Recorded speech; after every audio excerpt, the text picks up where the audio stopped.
Well, I'm not in China, and you're not going to see any pandas. I'm actually in North Plains at Bamboo Garden with Noah.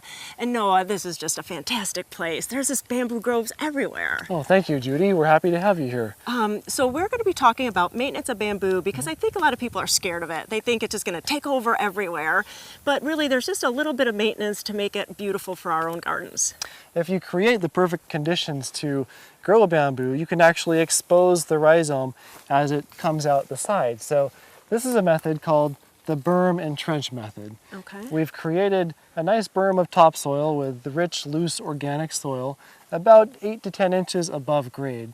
And then around the perimeter, we've created a pruning trench that's filled with sand. Okay. So because the rhizome, which is the part of the bamboo that spreads, is so shallow, you'll actually be able to see it come out right there. the edge of the berm and into the root pruning trench. So this is a black bamboo, and it's a running bamboo. This is a running bamboo called black bamboo. So summer through fall, the rhizomes advance outward. Oh, look at that. And when they're first growing out, they're actually very tender and soft, so they're quite easy to break. They actually have a soft tip here. Sure, so it hasn't hardened off. If you go through and root prune it in the summer and fall, it's quite easy to do. If you wait until the next spring, when they're overwintered, they become harder. Oh, really? So the key is timing. All right. Summer and fall. And then what other kind of care? So on a new plant, I'm going to be planting this, and so it's the first summer season. How much water am I giving it? For a new planting, at least 2 to 3 times a week, especially in a dry summer like we're having. Once it's established, after about 5 years, you can water it once every couple of weeks. It'll be just fine. Okay, and then you have some tools that you could use too. These are actually nice tools for root pruning the rhizome. This is appropriately called the King of Spades shovel. That's pretty massive. It's a very well-made tool, but we use it to edge around the root pruning trench, like so. And you're looking for any rhizomes that are spreading out beyond the edge. Oh, there's one there. Yeah, and again, doing that in summer or summer and fall. Okay. So there, I've severed the rhizome, and now we're pulling it up and there it is, preventing it from spreading. Right. So you're going to keep that clump.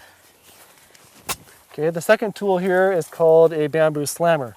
This is more of a digging, cutting tool if you're going to take pieces of the bamboo and move them to other areas of your yard. Or share with your friends. Or share with your friends, or if your grove has just gotten too large. So basically you would align it where you want to make the cut, and it's a sharp blade attached to a piston with a manual slide hammer. Okay, so it really gives you leverage like that. Oh, wow. That really slides through. Okay.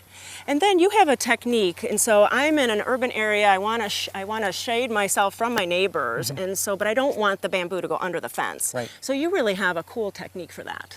If it's a tight area along a fence, we recommend using Rhizome Barrier to protect your property line, and you can create the same type of raised berm, but you have the barrier in the back and the pruning trench in the front.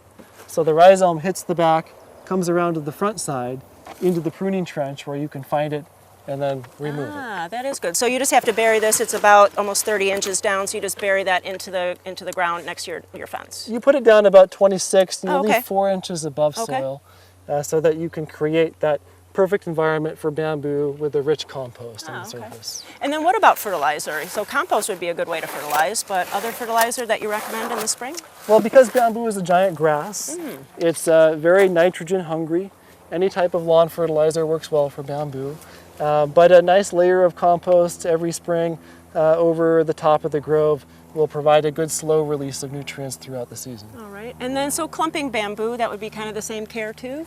Clumping bamboo has a lot of the same care, but the pruning only needs to be done every 2 years instead of twice a year. Ah. Well, you know, you've really taken the mystery and the fear out of it. I think that we all, when we don't know something, we get really scared of it, but you can always come out to Bamboo Garden and really talk to the staff here and really bring some of these beautiful plants home. We love to share our knowledge and show people around the nursery. We have over 300 different varieties here and 20 acres of bamboo groves. Well, thank you so much. Thanks for everything. Thank you, Judy.